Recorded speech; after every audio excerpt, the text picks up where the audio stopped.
Hi and welcome to today's episode of Live Healthy Now.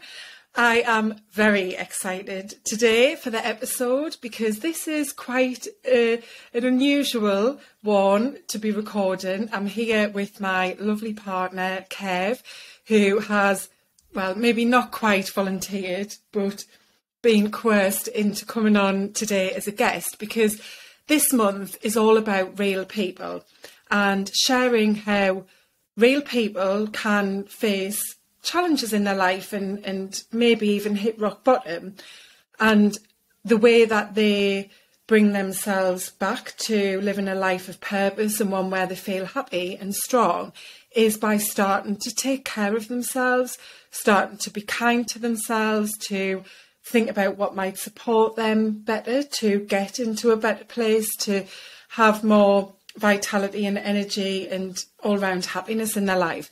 So Kev is going to share a bit of his story today. I think hopefully we're going to have a little bit of fun as we go through the episode. I better just remind him that it is also being recorded for YouTube, so you are on camera, it's not just audio. So I really hope you enjoy the episode, and this month is all about helping you to see what being healthy is about, and that it's not a one-size-fits-all approach. It isn't something that, you have to be perfect at, that you have to do certain things to be healthy.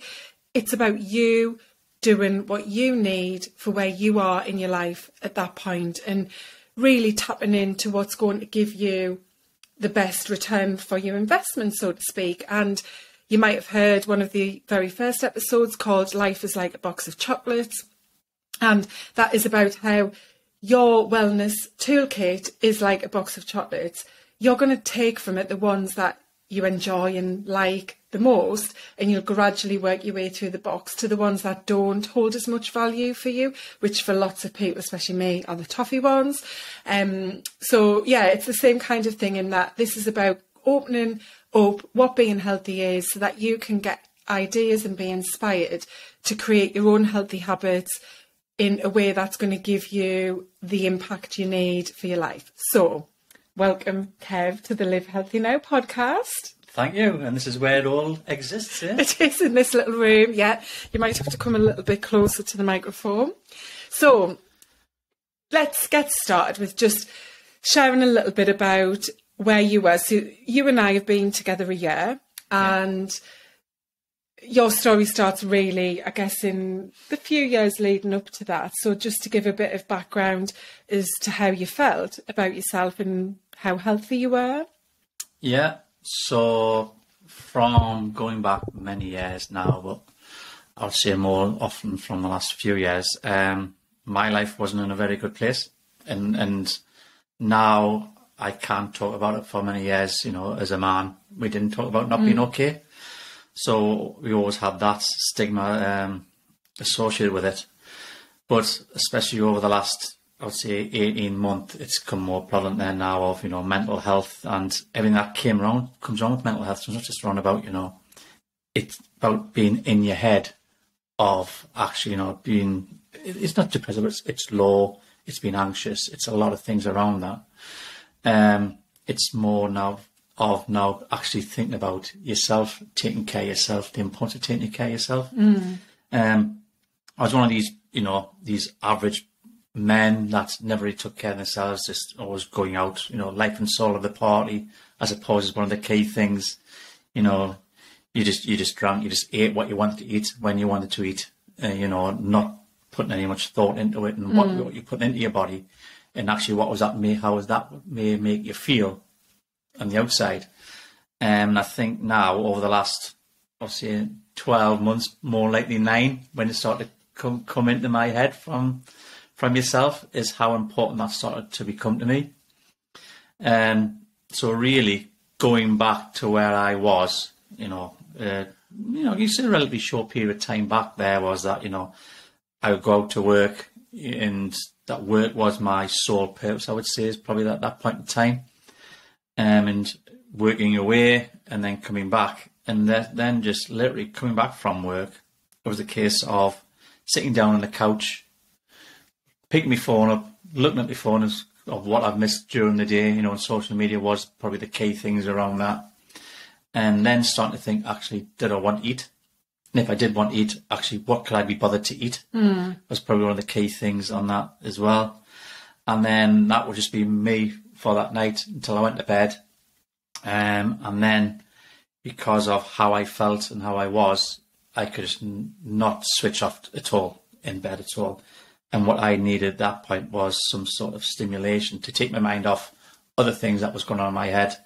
And that was generally the TV. So the TV would go on, and then I would just watch TV till literally fall asleep in whatever that time would be. So no set times for sleep patterns. You know, generally woke up really tired to the point of actually I didn't think I had to sleep.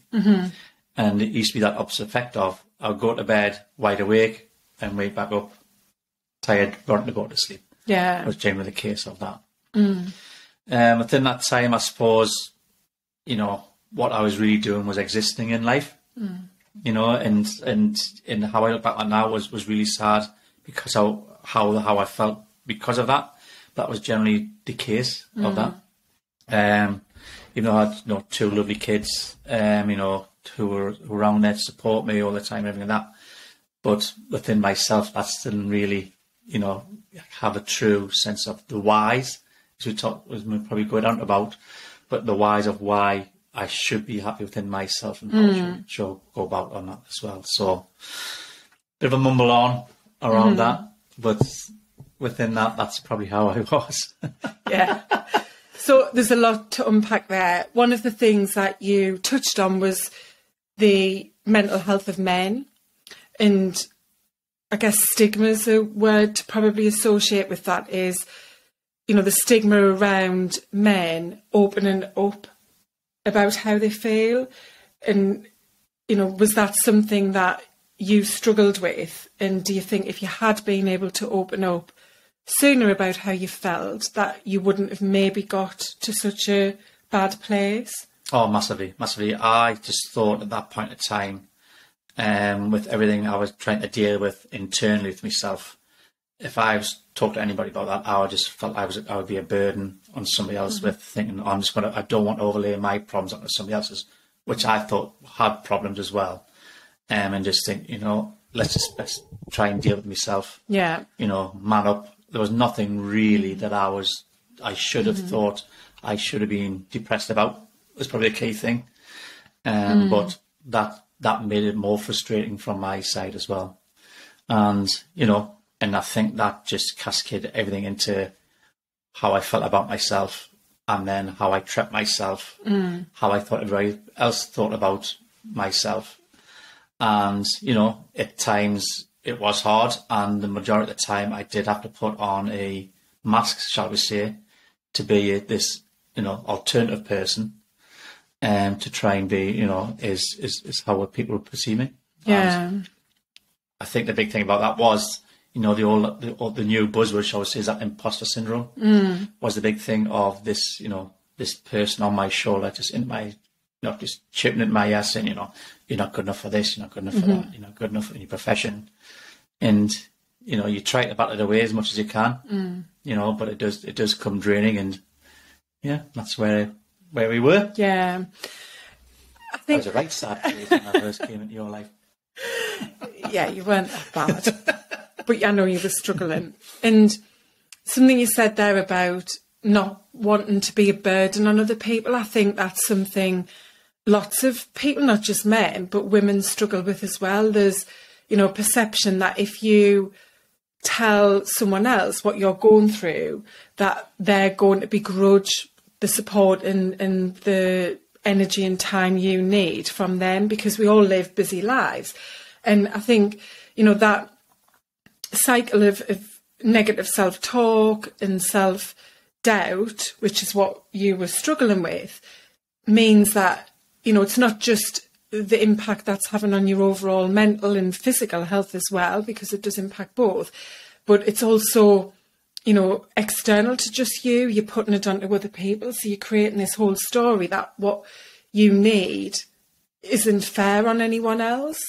And, you know, there's so many people who do struggle to reach out for support. And I know there's been lots of different campaigns and awareness around that, because it is absolutely vital that people find different communities and ways of support, whatever that looks like and feels right for you.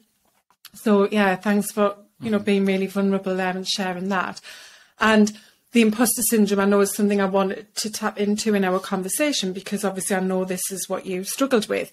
And for me, you were actually the first man, really, I think I'd ever heard openly talk about that. So I knew I'd struggled with imposter syndrome. I did some personal development work on imposter syndrome during my corporate career at Nike, and then invested personally in that when I was made redundant. That was the first big thing that I did for myself. And it is very common amongst women. Since I've been in this sector, I've heard a lot of men talking about it. There's a lot of different opinions about what imposter syndrome is and whether it's real or not, which we'll not go into. But hearing you talk about it was actually really surprising. And I think since then I have become more aware of the fact that this does happen to a lot of men. So you were struggling, weren't you, with the belief you had about yourself, and this was not just a work-related thing, which for lots of people it is often only around work and their ability to perform and whether they're good enough to be in the position they're in.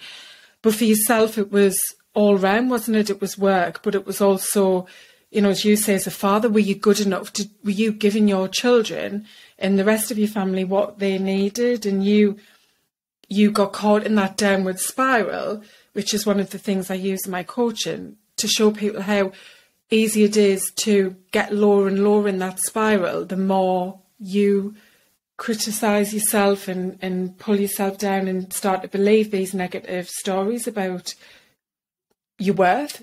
Ultimately, that's what it is, isn't it? Imposter syndrome. It is, and it was hard, you know. Mm-hmm. You know, in that, especially from a family point of view, you know, of thinking I was worth it, and, you know, you see from that point, husband, father, brother, son, everything around all that was really difficult to try and get some positivity from, when all I could feel was not good enough, not good enough, not good enough, from that imposter trying to get in there.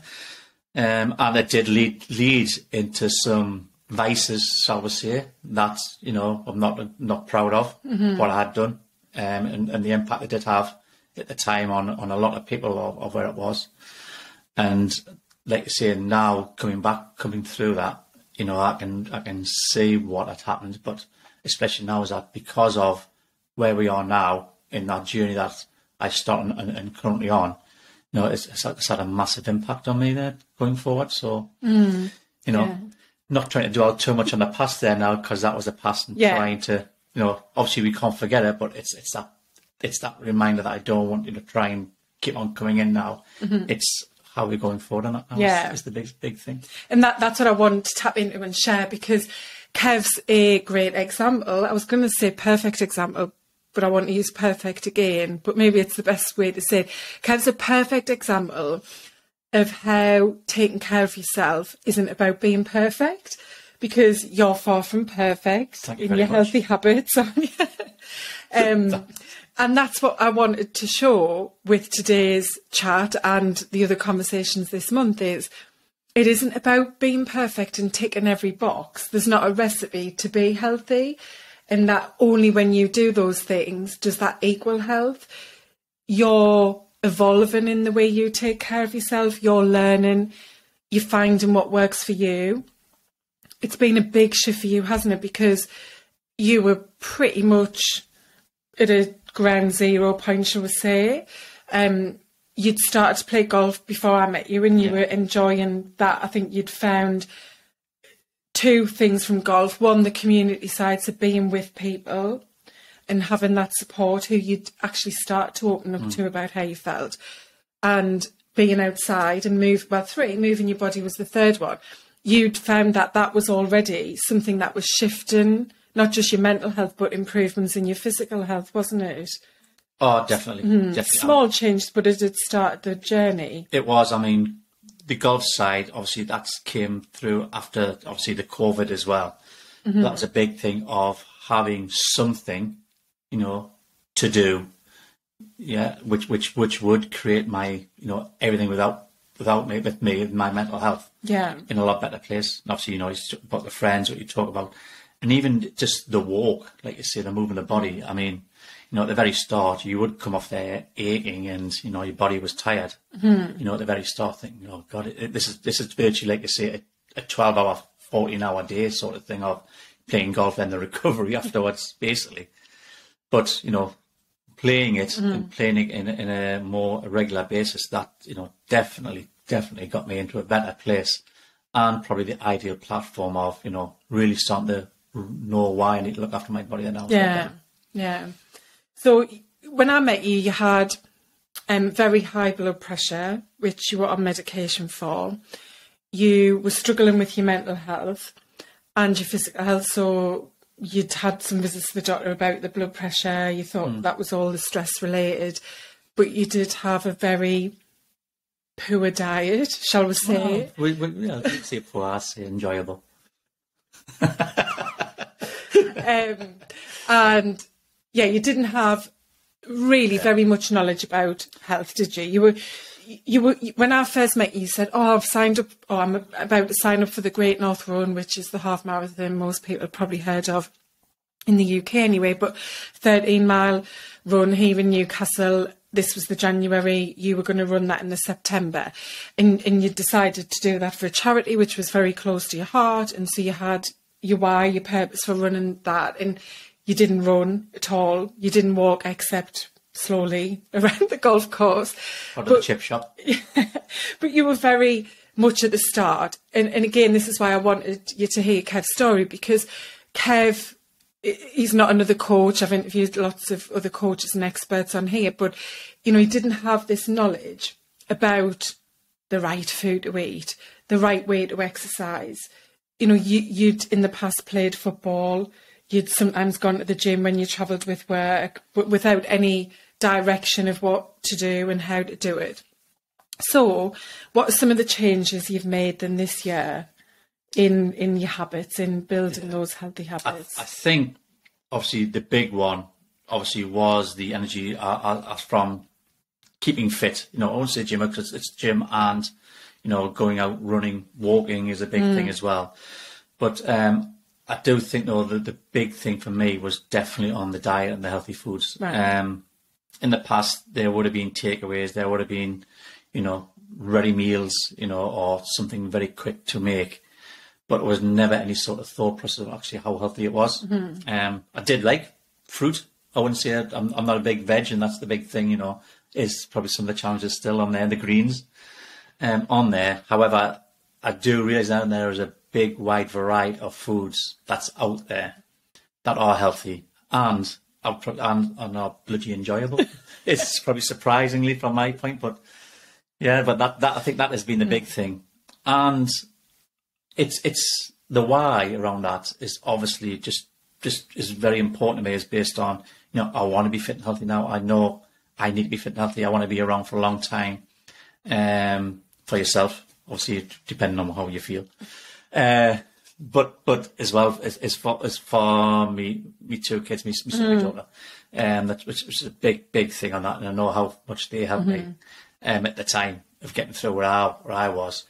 Now I want to always be there for them in any bad times they get to, and I want to be the fittest and healthiest I can be to support them, as well as, you know, yourself and everybody else around me. So, with some of the changes that you've made, so I'll just kind of summarise a few of them.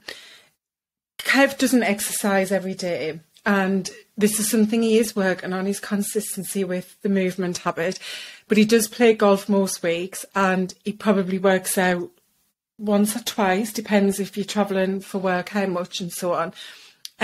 We've started again the weekly runs. You did the Great North Run. You were amazing. You did a very, very good time. He was very committed to his training plan. Apart from the week before. Yeah, when he went to Turkey on holiday with the lads for a week. But just to kind of help people to see how this journey evolved, it wasn't suddenly he's with me and I'm a health coach and I'm telling him, go to the gym 5 times a week and this is a diet that you need to have. No. It was very gradual, wasn't it? And it still is. Kev's still adjusting. he's still balancing work, family, home life with movement, which he wants to do more of, but he's trying still to get in that habit. So hear us when we talk about this. You can see the benefit. You actually really do enjoy, don't you? Yeah. Especially the weight side of things, the strength training. He has improved what he's eating. He's sleeping a lot better. He no longer needs stimulation with the TV to go to bed, to go to sleep. And, you know, there's other little things that you've done, which a big part of I want to touch on is the internal self-talk and the support that you now give yourself. Like, how's that shift? You know, how have things like working out and eating better impacted your self-belief and self-worth? Yeah, I think there now it's a big thing on me there now in my, like you say, now my self-worth, in that I feel a lot better about myself. I know I'm putting better things into myself there now. Which is allowing me there now more energy. I think is probably the big thing. You know, what we touch on as well on that is it allows me to work out a lot more now as well. I think that's a big thing, and just generally how I'm feeding myself inside is how I'm feeling outside now. And when I do, not as a vain thing of look at myself and that, but I do feel better. I do feel good about myself. And I just feel now I am the Kev, or the Kevin who I was always thought there was there, but I really struggled with the demons inside me to get out. So I'm not the alternative Kev there that was there. So there's no alternative there now. It's what you see, what you get, which you know, hopefully I'm happy with myself there now, and I'm not there now at this point to please others at the expense of myself. Yeah. And I think that was the big thing there now as a change, but maybe I am. And obviously being with me, you hear me go on about this a lot because I love it and it's what I do. But the mind and body connection was very new to you, wasn't it? You know, understanding, for example, the way you were feeling mentally with the self-doubt and the criticism and the lack of belief, and therefore the mental health challenges you had, they were impacting your physical health, which you didn't know beforehand. The doctor had never mentioned that to you, did they? It was just in isolation mental health, in isolation physical health. We treat the mental health, we treat the physical health. There wasn't ever a connection made between them with the help you were getting before you met me. No, not at all. It was, I mean, it was, at the end of the day, I went to the doctors with the mental health side. You know, it was okay. So, okay, do you want medication? I said, well, I don't know. It was basically, I don't know. You tell me. Yeah. And physical health was just the old adage of, do you drink? I'll say yes. How many do you drink? 2 units, as you always do. In there, do you smoke? No. Well, okay then. Well, this is the medication that you need to be on. And that was it. There was no sort of link of anything around that, or actually this is what you should be doing differently, or where it was at that point in time. And, you know, with being blood pressure, it was nothing that was really physically showing me that I had high blood pressure. So for a lot of years, basically, I went without any sort of medication or sort of help, shall we say, to reduce it. I just thought, oh, it's blood pressure. It's, you know, it hasn't caused me any sort of illness or anything, or affected my work or anything like that. I thought at the time, so I thought, you know, I won't bother. And it was only until we had a fight with my father, basically, you know, on certain illnesses, that I thought, yeah, I need to get checked out and get it under control. Now, I'd probably say at that point in time when I did start taking medication, I thought that, yeah, that's it for the rest of my life. Now I'm satisfied with that's going to deal with that, and I don't need to deal with my lifestyle. I can still deal with my life, have that lifestyle what I had, and just the medication, the tablets would just take care of the blood pressure. Answer, yeah. That was the answer, and never really entered my mind. Actually, what could I, help myself on to get off that medication? Is there anything I could do? And I think obviously the stress levels, everything around that, absolutely had a massive impact on that and where we are and the mental health side of that. But I do think there now is based especially on what I eat. Yeah, on fresh fruit, vegetables, the food, and not, the heavily salted, pre-cooked meals or takeaways has had a big impact on that, as well as the general exercise there now, and the runs, the gym work around that. Even to the point of now, I try, and I say I do try, is to do more movement at work than I would do in the past. Even to the point of taking stairs instead of escalators or lifts, walking back to a hotel now instead of, a lift back or a taxi if it's, within a mile radius. I'll happily do that now and understand how that does have a massive impact on my mind, especially going to work in the morning is a big thing on that. Yeah. And so, now I think you can see how the way you feel mentally plays out in your physical health and vice versa. Your physical health impacts your mental health. So I know you've felt through having better sleep, eating better, enjoying that food as well, drinking more water. That's something you're still trying to build a better habit on, but you've definitely started to drink a lot more water, and you've cut back on coffee, I would say, as well. It hasn't been, you weren't a massive drinker, but you have cut back. But you can now, that when you eat better, you feel better mentally, don't you? Feel more focused and, as you said, have more energy.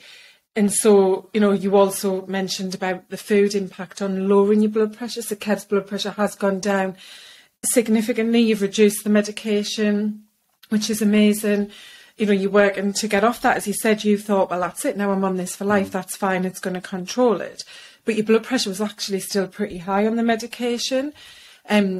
You also were told by the GP just a few months ago or earlier in the last year, that you were pre-diabetic. But now with the foods that you're eating, you can see that is impacting your very physical health problems that you had for the better, isn't it? So, Yeah, I mean, the old adage, for a lot of people of my age, of my lifestyle, shall we say, water was just to get washed in, and that was it. We never used to use water for anything else. You can see I was starting with a very, very, very beginner here. And the old adage, I used to drink water or juice when I was thirsty, and not as a habit to drink it during the day, and what the impact that would have on concentration and energy and everything. Yeah. Like I say, it's still ongoing journey on this in trying to get in that habit of it, but we are getting there, and I can start to understand where we are on that. Yeah. So I'm going to ask you a question now, which I should have asked at the beginning, because I normally start every episode with a guest with this question. What is your most impactful healthy habit? Oh, it's a good question. I think the most impactful healthy habit I've got is definitely the diet. I think the diet, and the reason I say that is because I think the diet has fueled me to do a lot of other habits, or attempt to do other habits. Right. What comes through that. So, to me, it's like that circle of, if I've got the diet, that means I've got the energy to work out. If I've got the energy to work out, that means my sleep patterns come better because I feel better from that. Yeah, I sleep better, my mental health comes better on that, which means the next day I've got more energy again, start eating healthy again, gym. Yeah.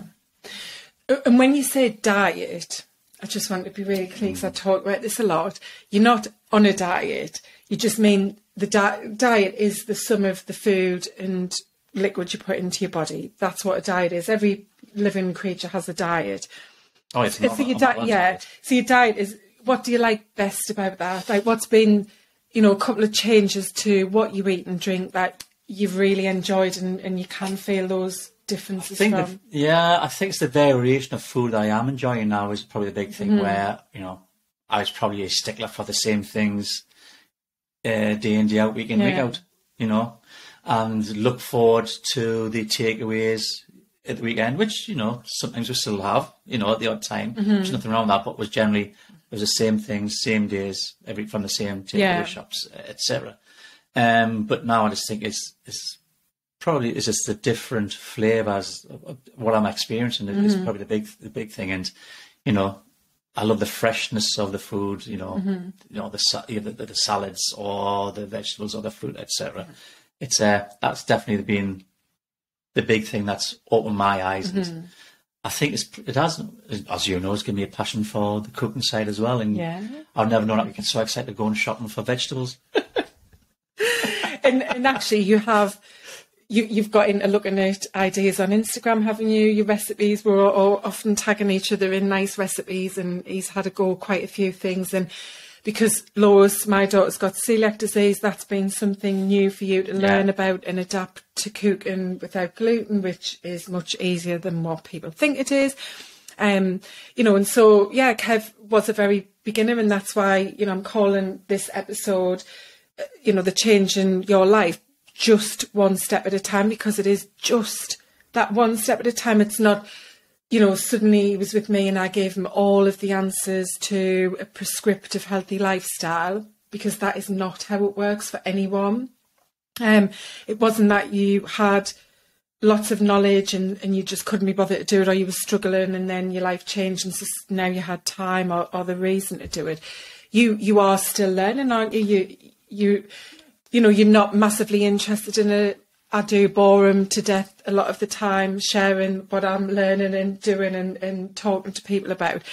But you can now absolutely see, like you say, the value, because of the effect it has of taking care of yourself, and you've got that ultimate why of you want to live the longest, healthiest, best life you can. You want your mobility, you want your faculties about you for as long as possible. And you've realised that in the past, the way you were living was contributing to that, wasn't it? Yeah, yeah. And just probably just going on to the point that you're talking about there is that, from where I was to where I am now, it's been quite transformative from myself. But it's always been in small steps. I think that's the big thing. And I'm still on that journey on small steps as well. Intaking more water per day, trying to get a bit more gym hours in, around that. But reflecting on where I was last, so obviously January, February time, and we'll just focus on that Great North Run again. It wasn't the case of I'm here day zero, not being able to run a mile without being out of breath. Right, I'm going to run 13 mile. That was the challenge. The challenge that I set myself at that point at times. Okay, no, I really want to try and do 1 mile, and then let's try and do 5k. Then by June, 6 months, let's try and do 10k and see where we are then. It was them small goals which I set myself for certain weeks or certain months, which were achievable, but still, a challenge. Was how I progress myself there now into how I was today. And that's what I would recommend anybody was, it's small steps, and any small step you make in the right place, praise yourself for it, because you weren't there yesterday. I'll just slip you that tenner after this to thank you for that. I really didn't give him a script to say all of that, but that's what I love, because even though we're together, you have evolved in this journey yourself. I can't force him to do things. I know, there's maybe some things I'm trying to push his way, but... You wouldn't say that about the broccoli, but talk about that. But, everyone is an individual, and the only way habits stick is when you want to become that person who does that habit. So, if you want to be somebody who is fit, that's what develops that habit of working out, moving your body, whatever you do to bring fitness to you. Whereas if I just said to you, you have to go to the gym, and you weren't connected with it and you weren't bothered about being fit, then that's not going to happen. So I could push and push, and that isn't going to give any results or lasting change. Whereas you've took this on board yourself and found your own road there, haven't you? You've took those steps, as you say, and that's what I love and why I wanted to share your story, because, as I said right at the beginning, you are not perfect with your health. You're not someone who had, a great big plan. You've just gradually evolved with the things that you've realised make you feel better, and the better you've felt, the more you've wanted to, and that's the ripple effect, isn't it? That's that upward spiral where the better you feel about yourself, the more your mindset becomes positive and optimistic and wants to give more of that into your world. So therefore you want to eat a bit more broccoli, or you want to learn to cook, or you want to do an extra run because he's got us both signed up for the Great North 10K, not the North Run because that's too far for me. I have no ambition to run 13 miles. 10K is going to be challenging enough, but it's that you've wanted to keep going, like you say, with small steps, but it's, that the compound effect of doing these little things is growing all of the time, isn't it? Yeah. No, definitely. And that to me is the big thing of every day it's a new challenge, but it's a new day to improve. Yeah, very good. So just to wrap up, I'm going to share a favourite habit I've got, which we do together. And this is something that I recommend for anyone, with any kind of habit, is find people to support you and do it together. Doing something like I'm going to share now with kids is an amazing thing to build into your family.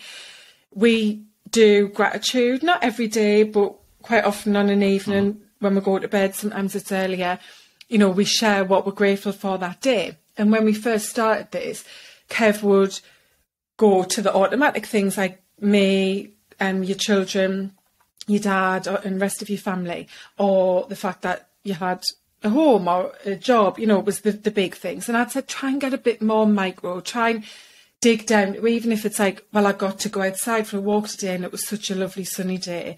Or, I cooked that meal and I really enjoyed and got satisfaction from having that meal. So, yes, you're grateful for the people who you love and have in your family. And that's been something that I think we've both really benefited from, isn't it? To get really into the detail of just really small little things that we're grateful for, because gratitude practice in whatever way you do it, we're not writing it down, we're just speaking to one another with it, is so powerful for well-being. There's so much research behind this, and doing this with children, even when they're really young, is very, very impactful. To think about doing something like this or other habits that you can buddy up with someone, so you share it and you do it together, because that's a proven way to help embed new habits as well. So I enjoy doing that. Absolutely. Yeah. So I hope you've enjoyed being a guest on the podcast. Yeah. Very good. I was about to say that. I'm probably grateful that we've got Bruno in the middle. We've got Bruno. It's the only Newcastle United team. Yeah, I didn't get that one at all. I wasn't sure who Bruno was. Well, I hope you've enjoyed listening and taken something from it. And, I always start out wanting to leave you inspired at the end of these episodes. And I hope that's happened today, because Kev is a real person. There's no magic dust here sprinkled to miraculously transform his life. As he said, he feels as though there's been a transformation, but it's not something that has created this perfect, healthy lifestyle. He's just now in control. You feel strong, you feel well, you feel energised, you feel passionate about having more of that. And that's, I think, enough, isn't it? And you just keep tweaking and, as you said, take those small steps. Small steps, one day at a time. Exactly. And that's what it is. So thank you for being such a wonderful coach. Oh, you're very welcome. I'll drop the invoice over later. Yes. Well, thanks for listening again, and whatever you're doing today, have a great day, and just think about the habits you have and something that you would like to bring into your life to embed in new habits that you can live healthy now.